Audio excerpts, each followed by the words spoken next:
pied, on se demande des fois, est-ce que de marcher, c'est tricher? C'est sûr qu'au niveau de la communauté de course à pied, c'est une question philosophique qu'on peut débattre un peu. Moi, je pense que dès qu'on pratique une activité qui implique la course à pied, même si c'est du course-marche, je crois que les gens, ce sont des coureurs. Mais je peux laisser les gens débattre la question philosophique de la marche dans la course à pied.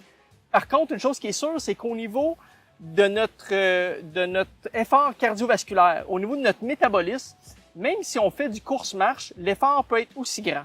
C'est-à-dire qu'habituellement, quand les gens pratiquent du course-marche, c'est-à-dire qu'ils font soit du 9-1, donc du 9 minutes de course, 1 minute de marche, ou même du 3-1 ou du 5-1, la minute de marche, elle n'est pas assez longue pour que notre métabolisme diminue, donc que notre fréquence cardiaque diminue, que notre pression artérielle diminue, ou même, comme je dis, que notre métabolisme, il y a une diminution assez significative. On commence juste à récupérer, puis là, boum, on recommence à courir. Donc, l'effort cardiovasculaire chez quelqu'un qui va faire pendant 30 ou 35 minutes du course-marche versus quelqu'un qui court de façon continue, il y a presque pas de différence. Même qu'il y a certaines personnes qui vont faire du course-marche pendant les compétitions. Puis on a vu souvent des gens qui vont faire des marathons, par exemple, autour de 4h30 ou plus, qui vont pratiquer la course-marche, donc de faire souvent du 9-1, 9 minutes de course pour 1 minute de marche.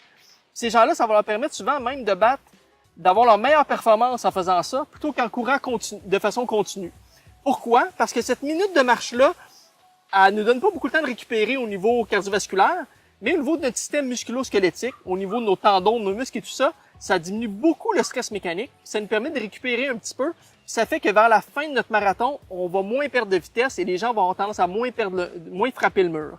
Ça va leur permettre aussi que la course soit plus confortable puis plus agréable. Puis il y a bon nombre de personnes qui décident d'adopter ce comportement-là dans leur compétition, donc de faire du course-marche, juste pour avoir des meilleures performances puis être plus confortable avec la course à pied.